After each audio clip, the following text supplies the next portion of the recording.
25 years after Mario Brothers before we finally had another Nintendo live action film. How was it? Well, let's find out.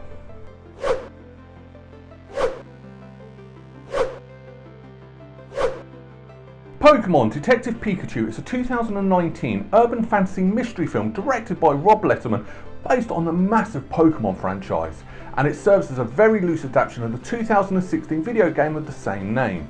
It was written by Letterman, Dan Hernandez, Benji, Samit and Connolly from a story by Hernandez, Samit and Nicole Perlman.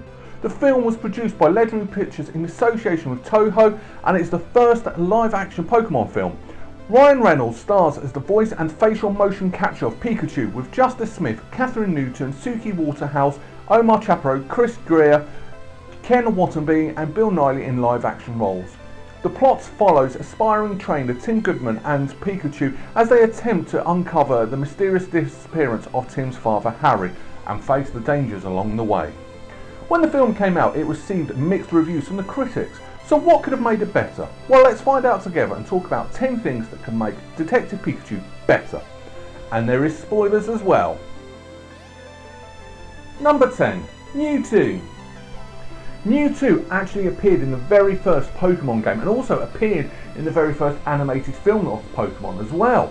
So it made logical sense to actually have Mew Too in this film. So why is he on this list? Well, because Mewtwo's nothing wrong with Mew Too himself. It was the marketing that was wrong. You put Mew Too in the actual trailers for this film, so we ruined any type feeling you'll get from this film. And to make it worse, the first scene was Mew Too, so you knew straight away Mew Too was going to be the bad guy. Take out that first scene, take out him from the trailer, leave everything else alone. Do them, and you would have got that, oh my god, that twist. That thing that is so hard to get in movies, that you've ruined it in the trailers and the beginning of this film. You could have had a brilliant twist. You thought it was just a detective story with Tim and his Pokemon looking for his father, and then you throw in this twist as well. Would have been fantastic, but no. Number 9. Adults. This film falls into the Hollywood trap that every film about kids do. Adults don't listen. Ever. Even when the kids are right, all these kids movies do it. Goonies do it, their parents don't listen, and this film does it. They go to the police, no, don't, you're wrong, go home. Why? It's actually an annoying trope that Hollywood sticks in their films. It is actually really annoying. I'd rather watch a film where the adults actually listen to the children sometimes. Adults do listen to children. Number 8. Deadpool. One thing that I found watching this film was throughout the whole film, all I could hear was Deadpool. Not Pikachu, Deadpool. And it was really annoying. Now, I'm not saying Ryan Reynolds does a bad job as Pikachu. In fact, he is quite funny, although it was more of a U-rated or G-rated for our friends in the States version of Deadpool. It was the same mannerisms, same tone, same style of humour. Basically, it's just Ryan Reynolds being Ryan Reynolds. But still, it was kind of annoying. I mean, if kids watch Deadpool, why will kids be watching Deadpool? But you know they do. But if you watch Deadpool and watch this, they'll be like, huh? That's the same person. I mean, yes, it is the same person, but still, it was kind of annoying. He could have put like a bit of a high-pitched voice when he's playing Pikachu, so it sounded a bit different, but still. Number 7. Fight Club. Illegal fight clubs are illegal for a reason. You're not allowed to do them, and means they're also extremely hard to find. I have never in my life seen anywhere where I could go to watch an illegal fight, an underground fight club, so to speak. Yet in this film, Tim and Lucy stumble across one when they weren't even looking for it. What? Does that actually make any sense? Yes, they're following leads, and all they were told was just to go somewhere. They didn't know what they were finding, but also they got in quite easily as well. No security saying, what are you doing here? Who are you? Or how did you find out about this place? It was, that's it, here it is. Really? For something that was illegal, it was very easy to find. Number 6. CCTV. Anybody that's worked with CCTV knows how much of a pain in the backside it is to try and find something on CCTV, especially when you know the date and time something took place. You spend ages trying to get the right position, the right camera. It is not an easy thing to do. So when they go to the police station and the cop turns around and says, you need to have a look at this and press a button on a remote control, and the right moment comes up. No, it would never be that easy. He should have turned and said, please wait a second, click, click, click, click. It was like you had that on the TV ready and waiting. Makes you look a bit suspicious. Maybe you had something to do with it. But no, you didn't. So that means this was just either not true or lazy writing. Number 5, sons. The main theme of this film is fathers and sons. And just to show that I'm a father, here is a picture of me and my sons here in the berry telly. Now go away because it shows how fat I am. The thing is with this film, as much as I appreciate it showing off fathers and sons, it shows that the fathers are douchebags. Both fathers, Howard and Henry, put their careers and their dreams and their goals above their own children. Not all fathers are like that, and it's one I personally do not like.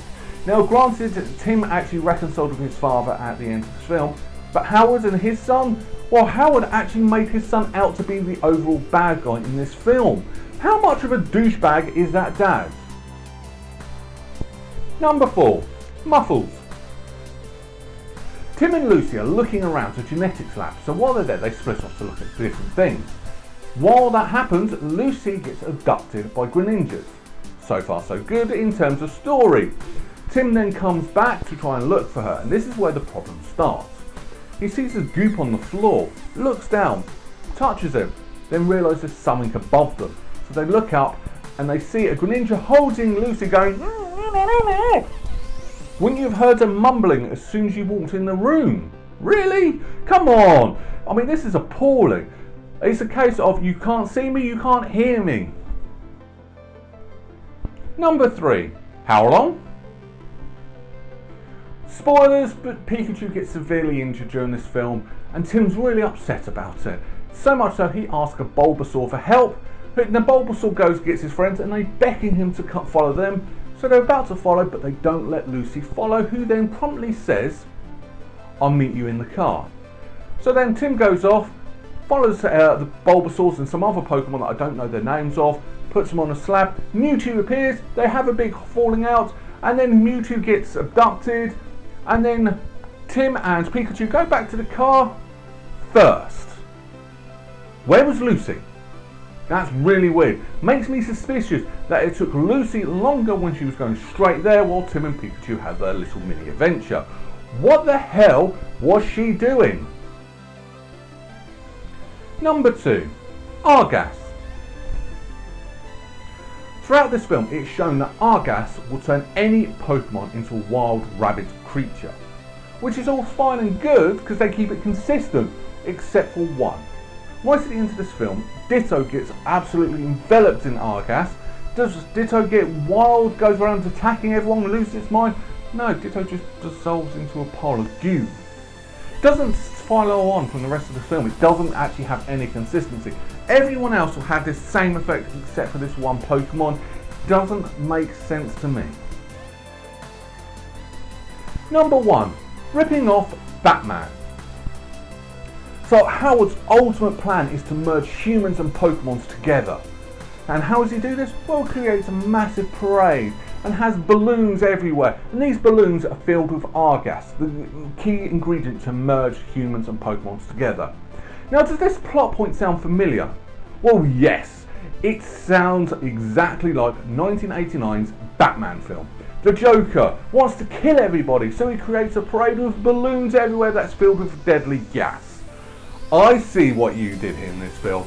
I caught you. I twigged. Naughty filmmakers, you stole from Batman. That's sacred. Final thoughts. So what can I say about this film? Apart from the fact it's good. End of. It actually has everything. It has fun, adventure, it's for families. It has Ryan Reynolds in a toned down sarcastic, which is brilliant. And all of this in an hour and 40 minutes, all wrapped up nice and neat with a nice bow on top. doesn't leave any loose threads, it does explain majority of things, and yeah, it's a fun film that you can enjoy with your entire family. And that's what we wanted. And the best thing is, the filmmakers were actually quite respectful of the source material. Now, doing some research into this, they didn't want to do a film based on Ash because Ash has been done to death in the TV series, which is still going at time of filming. So what they did, they kept it in the same universe as all the Pokemon games and the TV show. It's in the same universe, so it all flows on. And there was Easter eggs. I mean, there was like someone who's insinuated to be Ash, coincidentally played by the actor who did the voiceover for the Japanese dub of this film. Nice. And also Mew Too escaping was from the first game. Nice little callbacks, nice little Easter eggs. Like I said, it's respect for the franchise it came from. It didn't try to change it. And also talk about not changing, they didn't change the Pokemon. They didn't update the Pokemon. They kept the Pokemon exactly the same with a nice little real life touch, and it worked perfectly. Unlike other films, Sonic, it was brilliant. There's nothing actually much wrong with this film. Yes, it's not a full in-depth I'm going to think, but it is a nice sit down, enjoy with your family type film, and sometimes that's all you need. They didn't try and go overboard, they didn't try to go over the top. They respected what they got, and that gave us what we wanted. And it was perfect. Casting, once again, was brilliant. They got the casting perfectly, except for Lucy, played by Kathryn. She was the only person I didn't really feel for. But other than that, everyone's brilliant. Tim was perfect. Ryan Reynolds as a dual role was perfect. I loved this film. So what am I going to rank it? Because I did enjoy it. It wasn't as in-depth as some other films, but it was a good, enjoyable film. I'm going to be over the top nice, and I'm going to give it 8 out of 10 berries. But that's my opinion. That's what I think. What's your thoughts on the film? Leave it in the comments below. Write your review down there. I'll look forward to reading them. If you have any film requests, get in touch with me on social media. I'm on Facebook and Twitter, both of them at Berryman81. And until then, I'll be back next week where I'll be talking about some elements. Haha, there's the clue for next week. But till then, I'll see you 6 PM UK time every Sunday. Bye bye.